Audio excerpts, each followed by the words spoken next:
ladies and gentlemen, tonight there's no denial of the fact that Pegasus saga has impacted the political landscape of this country. The allegations are such that it would make every Indian sit up and take notice. While it's beyond doubt that the premise of the story is based at best on circumstantial evidence, the global media consortium which has put out this entire story called the Pegasus project has really made India sit up and take notice. While it's beyond doubt that the premise of the story is based on circumstantial evidence, the global media consortium, including its Indian partner, have been facing several questions on possible gaps, evidentiary value, and the authenticity of its sources. So what we are about to reveal tonight will completely surprise you. So what have we been told till now? Around 50,000 phone numbers globally and 300 mobile numbers in India were potential targets of snooping by the most sophisticated Israeli spyware, Pegasus. Potential. Remember the term potential targets. They categorically stated that. But early this morning, an Israeli news report quoted out of an Amnesty statement clarifying that at no point did the NGO ever say that all 50,000 numbers in the list were potential targets of NSO that uses the Pegasus spyware. This statement has significantly altered the outlook of this global investigation that based its entire premise on snooping on Indian individuals through this Pegasus spyware. Within minutes of Israeli news report going public, political fireworks erupted in India. Here's why. Firstly, the new development casts suspicion on the entire investigation and its scope. It dents the credibility of the stories that were based on circumstantial evidence. Stories written on potential targets and intent comes under question. With a contradictory story emerging, the global media consortium will now find it extremely difficult convincing any jury or investigating agency of the alleged illegality committed because intent, potential targets don't really prove a case. And finally, the twist only adds credence to the BJP claiming conspiracy on targeting of the ruling dispensation. Now, having said all of that, can the government of India and BJP dismiss the investigation entirely? Well, not quite clearly. Firstly, Amnesty Tech team has analyzed several phones, and even if you question the agency, the fact is that there is one name that shows up, and it's a political personality, Prashant Kishore, and one investigation at least shows that his phone was targeted by Pegasus for years. With the existing circumstantial evidence, at least two nations have launched probes. Again, India's technical forensic team can analyze these phones of the potential targets on whether there was a breach at all or not to satisfy not just themselves but people of India. And finally, if the probe reveals that the government was not involved, why should the government shy away from investigating this snooping scandal at all? And before I get into my legitimate question on the debate, joining me on my show, The Newshour Tonight, is Israeli journalist Omer Kabir, a leading tech columnist in Tel Aviv, one of the many journalists who brought the story to the fore this morning. Thank you for joining me, Mr. Kabir. Thank you for speaking to me. What was the basis of your article? Were you questioning the authenticity of the list of 50,000 people or so-called potential targets that had been put out by this journalistic consortium, or the fact that it was alleged that this list may have links to the NSO? So from the start, I had my doubts not about the authenticity of the list, but the connection that it had to NSO. It was very strange to me because I know how NSO operates. I know they have a very small client base, and these clients are targeting very few devices each year. And I know that NSO doesn't have a centralized list of the targets that are being hit by Pegasus. It can't know in real time how its program, how its software is being used. So having a list of 50,000 numbers that is purportedly somehow represent NSO targets seems very strange to me.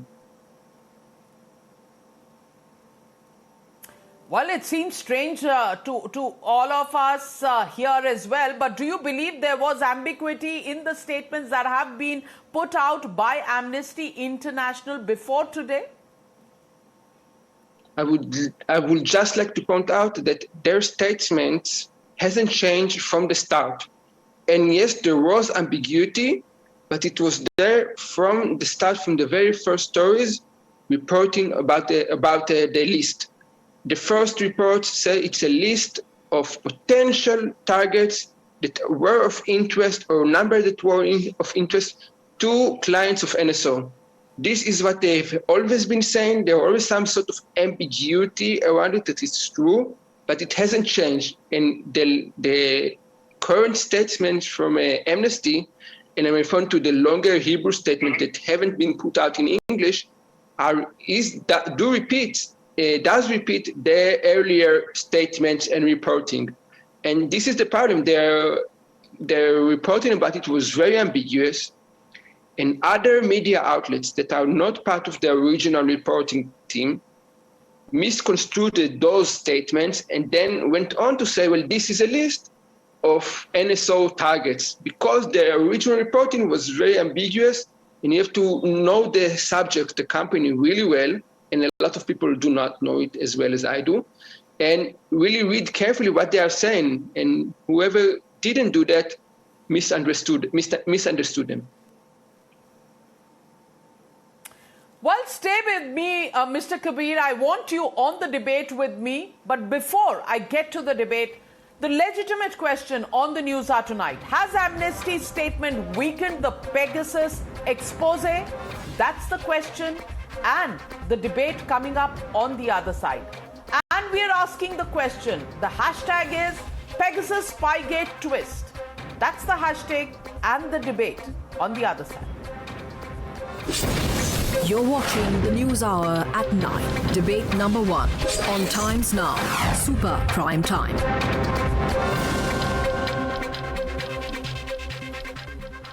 And joining me tonight on the Newshour are our guests. Joining me is Sanju Verma. She is the national spokesperson of the BJP. Dr. Anand Ranganathan, author. Ishkaran Bhandari, advocate. Ghansham Tiwari, spokesperson of the Samajwadi Party. Tehseen Poonawala, political analyst. Omer Kabir, of course, continues to be with us. But my first question goes to Dr. Shantanu Sen, spokesperson and member of parliament of the Trinamool Congress.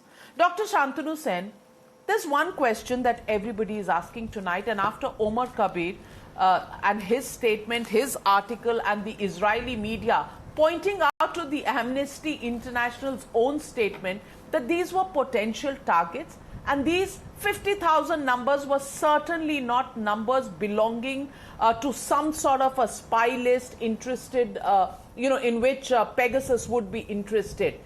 It is just some list, the details not substantiated by the expose, and Amnesty virtually doing a complete turnaround on this one. Dr. Shantanu Sen, then all of these charges that were made against the BJP, against the government, and all the showdown that we've seen in Parliament, tearing of papers and unruly scenes in Parliament, do you think all of this was to no real purpose at all?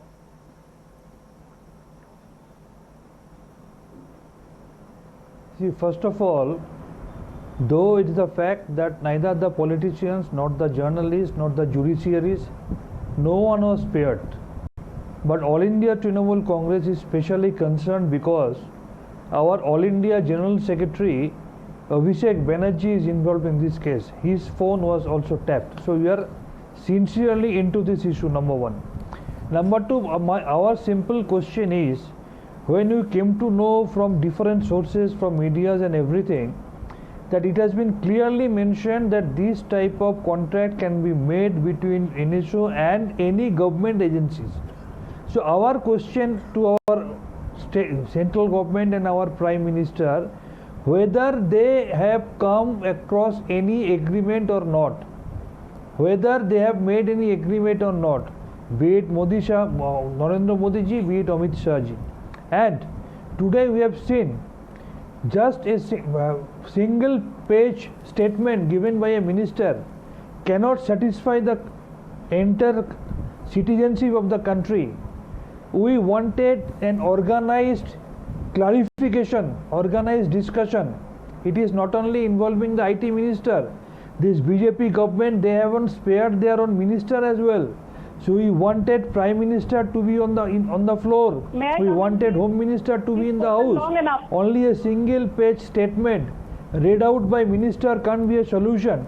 And my last point, it is absolutely self-contradictory because it is contradicting the statement that was given by the former IT-cum-law minister Ravi Shankar 1.5 years back. It is absolutely self-contradictory. The statement given by the government right now is absolutely contradicting the statement given by the same government 1.5 years back. Navika, let me please the respond previous now. minister was giving some other statement and the present minister is contradicting the same. You've spoken enough. Let me All right, have a let's get Sanju Verma, calm down. An opening comment is allowed to the panelist after I've been allowed, and I will give you time. We've just begun the debate. Sanju Verma, please respond to him. 2 serious charges. He says, number one, Abhishek Banerjee, their member of parliament, is and his name is on the list, and they're worried, and they have a right to be worried because if anybody's phone or privacy has been breached, it's an important issue, and people who have been breached or the rest of the country have a right to know this. Second point he says is that there is a contradiction in what was stated by the minister today from what the government said 2 years ago when this entire controversy first came up. Respond to both these questions. Navika, first and foremost, let me tell you very categorically that Amnesty itself has admitted in no uncertain terms that the list containing 50,000 names has no connection whatsoever to either Pegasus target or potential Pegasus target. So Amnesty, to put it crudely, has washed its hands off.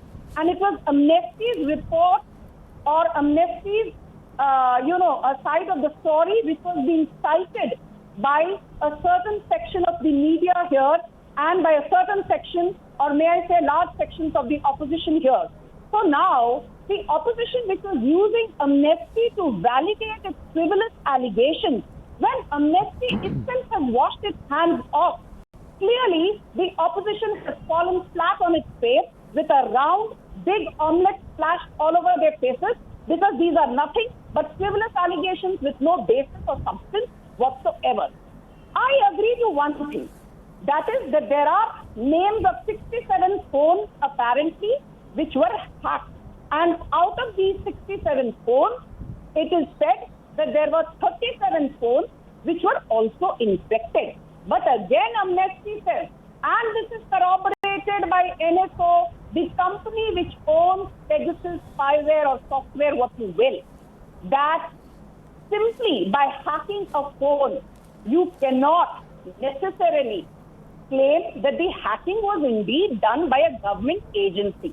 On what grounds is the opposition saying that the hacking was done by Indian entity or the Indian government? Because NSO has said we have had no contract, no communication with the Indian government on this front, though we largely work for governments, but those are primarily African nations or nations in the Middle East. So NSA says nothing to do with Indian government. We've not given them the Pegasus software. Amnesty says that we reject the allegations by the Hathras lobby and the Khan Market gang and India's debilitated opposition that the 50,000 names have any link to Pegasus.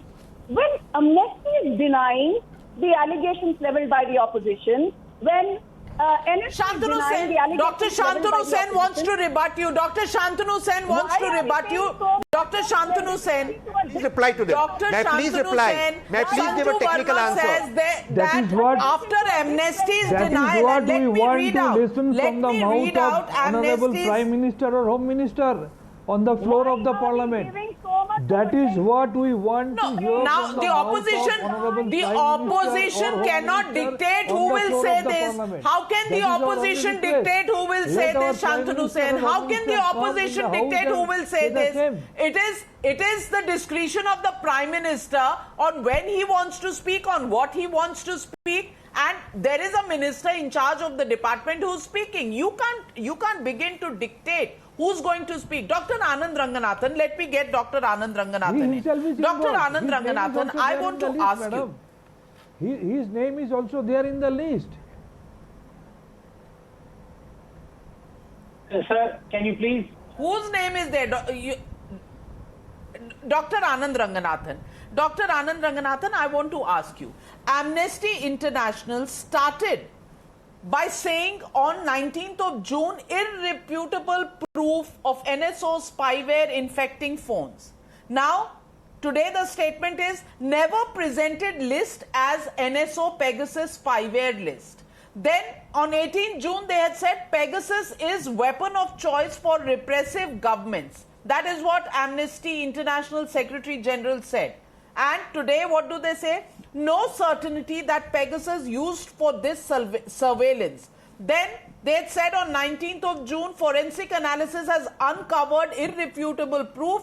Today, the statement in Israel says list attests to the interests of companies' clients. I want to ask you, these flips and flops. Now, are we saying that we have to believe Amnesty International in Israel or not? Or do we have to look at the global headquarters? What are we talking about? If this entire spyware originates from Israel, and in Israel, Amnesty International says that, you know, this list was not attached and not a potential target list of the NSO, is the Indian part of the investigation in any case completely falling flat tonight? Oh yes. Oh, good evening, Navika. I have to say this: that the evidence till now provided in this Pegasus gate is Sambar cooked by a Punjabi, and I'm not accusing you, but I'm just saying. And I said this 2 days ago, Navika, that where is the smoking gun? Give me the smoking gun. And you heard the esteemed journalist from Israel, Mr. Kabir, lay out in absolutely flat terms what the flip-flop, which is very unconvincing by Amnesty, first of all. First of all, it is Amnesty, so that you take itself with a pinch of salt. And then there is no connection as yet between the 50,000 phone numbers and NSO. B, where is the whistleblower? C, where is the connection between the Indian government and these phone numbers? And D, where are the rest of the supposedly 300 phone numbers, Indian phone numbers that were supposed to be there? Why have they not been declared? And E, why have only 67 phones been investigated by Amnesty? God knows why Amnesty comes into this.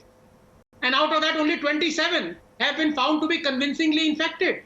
The other number is 37, which may have been infected.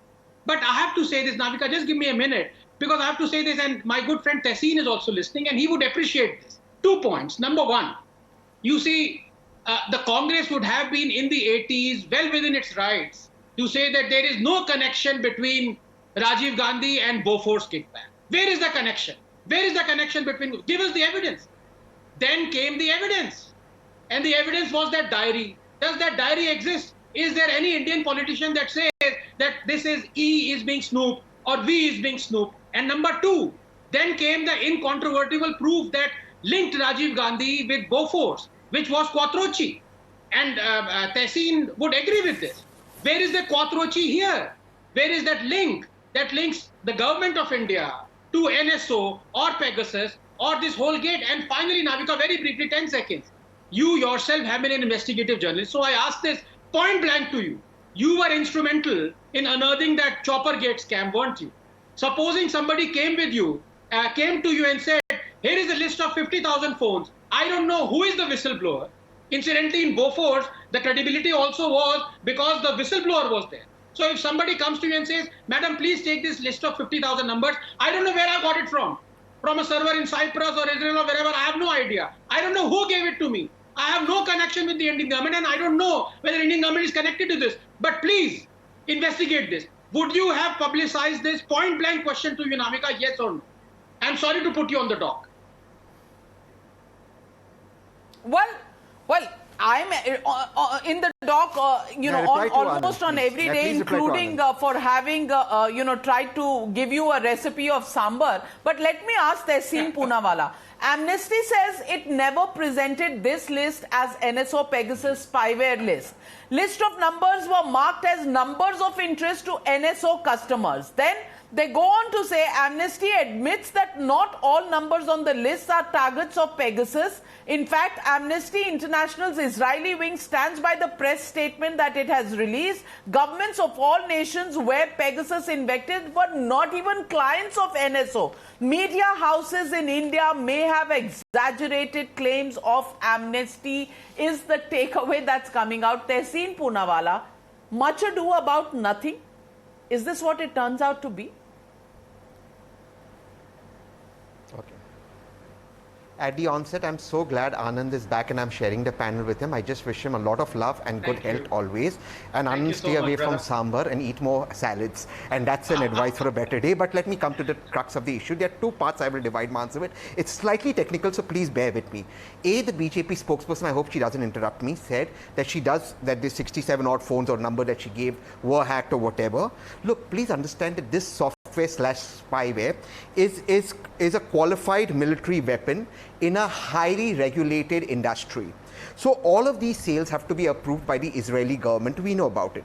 Now let us believe what the BJP spokesperson just said on your show and say that the Indian government did not hack the phones, some of whom are colleagues of yours, ma'am, whose phones have been, who've gone investigation, as well as people I know, some of them being women. But let's assume the government did not do it. Let's give the government the benefit of doubt. Then as of this moment, the French president is having the French government is having a cabinet meeting and taking this up with Israeli. We now know that the Israeli newspaper Haaretz has gotten a link and it's being taken up diplomatically. So will the Indian government then take it up diplomatically? Because somebody has targeted Indian citizens. Now let's come to the second part and let's contradict Anand for what he's saying.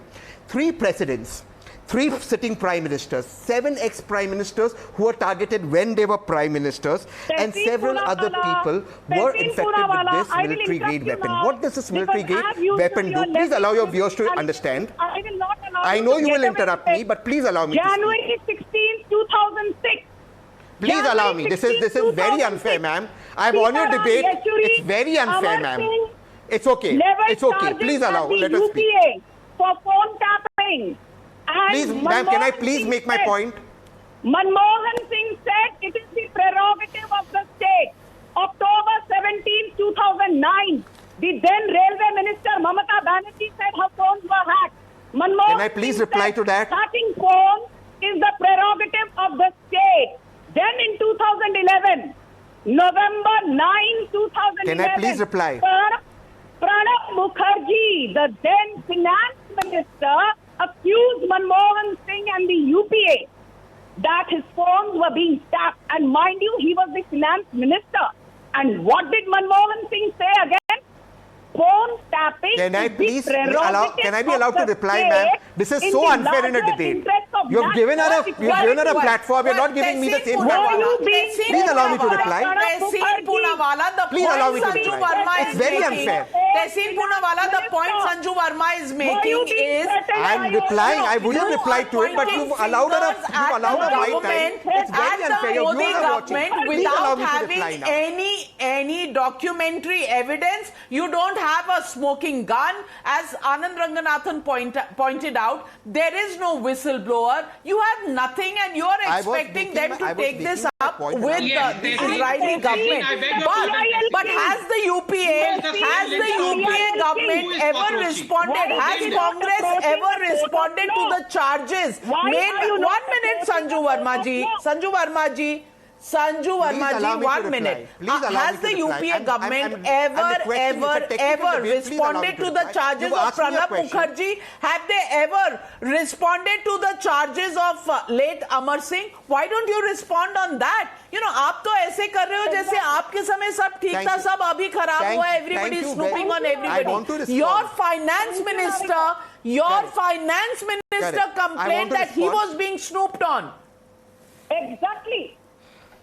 And Manmohan Singh refused to. Okay, I want to respond to that. Thank you for allowing me to respond. I'll be very brief.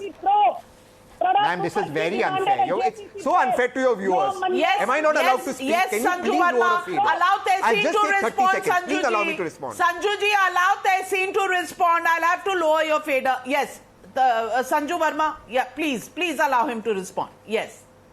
Thank you, ma'am. Tehseen, respond to that. Thank you, ma'am. Thank you, ma'am. That's a very, very pertinent. Thank you, ma'am. That's a very pertinent and sharp question you raised. Now you are responding to others. You are supposed to. You said you will respond to me. So please respond to me. I don't know why you're responding to Sanju Verma. I did, but please allow me to respond. I want to respond. My time is being interrupted. First by Sanju, please. I'll respond. Just give me 30 seconds to respond to Sanju. Here and who is I will, but in this simple question. Please, Anand, I request you to allow. Sure. Please go ahead. Please allow me to respond to the first part. I'll come to the second part. Please allow me to finish. Okay, thank you. To the first part that Sanju and ma'am asked, it's a very pertinent question. Let's assume the UPA, and I'm accepting, did a lot of wrong. Does that justify wrong happening now? It is now that right to privacy is a fundamental right. When the Aadhaar case, we had moved Aadhaar and then subsequently it became a fundamental right. Was Pranab Mukherjee or Chidambaram snooping on female journalists? And please understand, with this spyware, your phone, a woman takes a phone everywhere, in her bedroom, in her bathroom. You can look into the camera what's happening. That's what they were doing. That is what's happening with this phone. As for Anand, you know, with all your Kotroki and all your evidences, including the diary under Arun Jaitley, they lost the case in the Delhi High Court and they didn't have the guts to challenge it in the Supreme Court. And this is what the Delhi High Court said about the Bofors. You spent 400 crores over an alleged 64 crore scam, gone to 4 governments, 4 courts, international courts, and lost. This is the Delhi High Court. So please, the smoking gun is a damn squib. We know who's done it. And if it's not done by the government of India, Indian citizens have been snooped upon. Take it up in Israel, because Israel knows who's done it. So since then, you have decided that there is no need for a smoking gun, there is no need for a whistleblower, all that can be put aside, and you can cast aspersions on the government saying that they are using Pegasus on women journalists, and what if these women journalists take their phone into the bathrooms? You don't need any proof, you don't need any evidence, you can just hit and you can run. I mean, this is a preposterous statement that is being made. Well, let me tell you that snooping was done. CDs were made of various conversations by the Income Tax Department on a national security threat in 2010, circa Neera Radia case. And tell me, what was the national security threat then? You were snooping on, and at that time also several journalists. तब तो दर्द नहीं हुआ था, तब तो दर्द नहीं हुआ था, वो सब सही था, वो नेशनल सिक्योरिटी के लिए था, ये नेशनल सिक्योरिटी के लिए नहीं है, even if it is a झूठा charge. But let me get in Omer Kabir. Omer Kabir, I want to ask you that you made a statement this morning saying that Amnesty International no longer supports the original statement made in June, and now they say these lists are not attached to NSO. I want to ask you, Amnesty International has issued another statement categorically standing by the findings of the Pegasus project, and that the data is irrefutably linked to potential targets of NSO Group's Pegasus spyware. The false rumors being pushed on some side by the media are intended to distract from the widespread unlawful targeting of journalists, activists and others that the Pegasus project has revealed. How do you respond to this charge that comes in right after your story?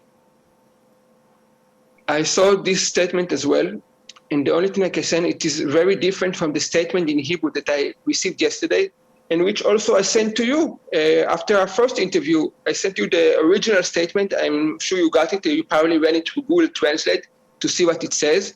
and it says something really different. And I'm just going to quote you real quick. I'm translating, and I will translate as I read because it's in Hebrew, so please forgive if I do a few mistakes. And what they are saying in the statement I got from them yesterday. The truth is that Amnesty never presented the list as a list of those who were affected by the Pegasus spyware. It is possible that some of the media around the world did it. Amnesty and the journalists that were part of the research has made it clear from the very first moment in a very clear language that this is a list of numbers that were marked as number of interest to NSO customers, which are different regimes around the world. This is what they are saying in the statement that I received from NSO spokesperson here in Israel. And as to the other English statement, I don't know what made them say something that to me sounds completely different than the statement they sent me yesterday. Well, the flip-flops, Mr. Ghanshyam Tiwari, are there for you to see. Amnesty International has done its flip-flops, and if you look at it, and those statements are right there in front of you. What they said in June is not what they say in July. What they said then in terms of the list being absolutely certain as a list of people who were targets, now they say this is just people of interest to clients of Pegasus, clients of NSO. You know, somewhere, as Anand Ranganathan pointed out, somewhere there is a missing link. And especially if you have to target the government with such a severe charge of snooping on journalists, snooping on judges, and in fact former chief justices of the Supreme Court, then don't you think there has to be a little more substantial evidence than what has been presented and gone back on at this stage?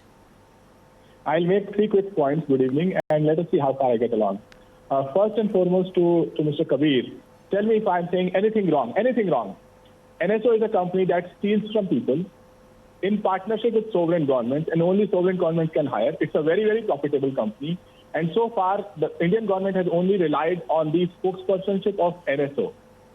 NSO has not denied that these are not its clients. They have not denied that it has not engaged with Indian government. Indian government has not denied that it has not engaged with NSO. So there is a very clear case that after so much international reportage, after international scrutiny, several sovereign governments doing their own internal security, NSO and Indian government are still together because they are not denying it. The second part, that there is Gil Nave, a spokesperson of Amnesty International Israel, has said that his statement has been wrongly reported by a section of media in Israel and being wrongly quoted in English. Have you seen this response from Gil Nave, or have you not seen it because you're relying on his version of yesterday, you've not spoken about his version of today? The third and final point is, I wish, Navika ji, that we see the force of Indian media that we saw on Riya Chakravarti. That was the investigative journalism we want to see on this matter, because this matter is far more important on national security. When ministers in the sitting government are snooped, when the minister who's making his statement, his wife is snooped, and this government has not said that it did not snoop it. Mr. Kabir, can you tell me that is there anyone except the Indian Prime Minister and Indian Home Minister who can hire? No. Allow me to come in. Mr. Ghanshyam Tiwari, you love to take a pot shot. Well, take a pot shot. I'm not the judge, jury, giving my judgment on Riya Chakravarti. But are you saying that when there were charges and when there was suspicion and an investigation going on into the death of Sushant Singh Rajput, a known icon or an actor, or even if he was an ordinary person, we should have not followed that? We should have not investigated that? You're linking that national security is more important and somebody's life, an Indian's life is not important? I'm not getting the corollary. If you want to take a pot shot at me or at the channel, be my guest, do that every single day. But to say that an investigation that was looking into Sushant Singh Rajput's so-called unnatural death whether it should have been investigated by the people who were investigating and whether it should have been followed by the media is an unfair CBI, comparison. ED, you know it in your heart that every CBI, Indian's ED, life is as important as the national security. There is nothing to choose from. And Ishkaran Bhandari, Mr. Ghanshyam Tiwari only wants to score a brownie point. I want you to respond to him. Yeah. Is this brownie point really acceptable when it comes to the life of a person and you know, comparison to national security in which nothing is proven? Navika, since I'm speaking last, I hope you will not allow anybody to interrupt me. This is the dumbest analogy or example I've ever heard. In Riya Chakravarti's case, the victim's family had registered an FIR. The police was investigating an FIR made by the victim's family. In this case, with so many influential people, not one FIR has been registered. So if you cover a case in which there is a FIR registered, an FIR which the Honorable Supreme Court sends to the CBI to compare it with some gossip column published in some Indian pamphlet which has no evidence and no proof, I don't understand how anybody can make such a dumb comparison with an FIR and this is gossip column. Ishkaran Bhandari, you take the cake today. That Riya Chakravarti was far more important than national security, and this is gossip column. This Pegasus is a big fuss, and I say the reason is because now they say these names are potential targets. Well, frankly, all human beings born on planet Earth are a potential target of some crime or the other. What does that prove? You have to have the crime occurring. You have to have the people who have suffered the crime going to the police or to the court to register an FIR or to register a case. We have nothing here except the version of an Indian pamphlet, and I think we should dump it into the dustbin as we have to dump an argument where the Supreme Court sends a case to CBI and they compare it with this pamphlet. So Riya Chakravarti case was Tehseen wanting to come in, Tehseen Poonawala wanting to come in, and Dr. Anand Ranganathan after him. Tehseen Poonawala.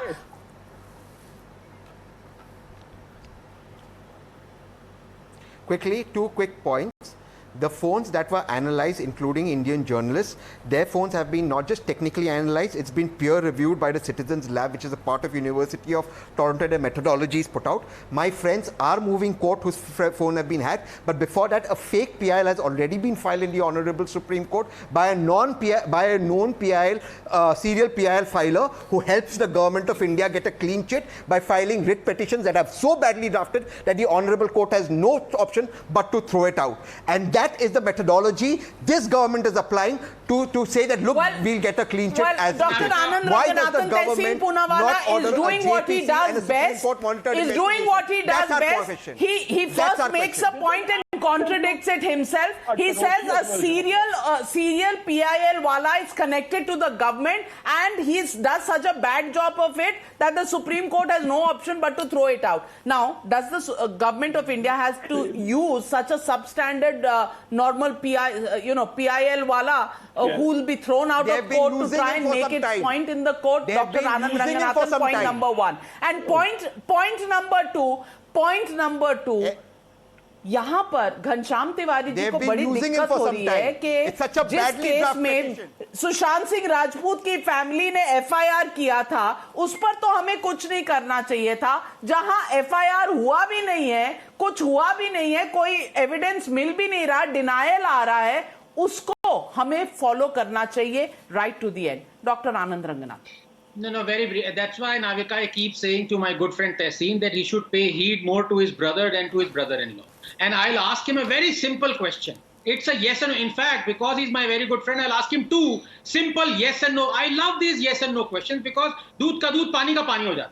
So here are the 2 yes and no questions from Tehseen. देखते हैं कि कितना दम है Tehseen में. Tehseen, who is the equivalent of Quattrochi in Pegasus? And number 2, do you believe that Quattrochi took Bofor's kickbacks? Both are yes and no question. And finally, 10 seconds, Navika. You know, in the beginning at 9 o'clock, you said something very important, and I think we've kind of missed that. We haven't discussed it. You said, should the government constitute a probe?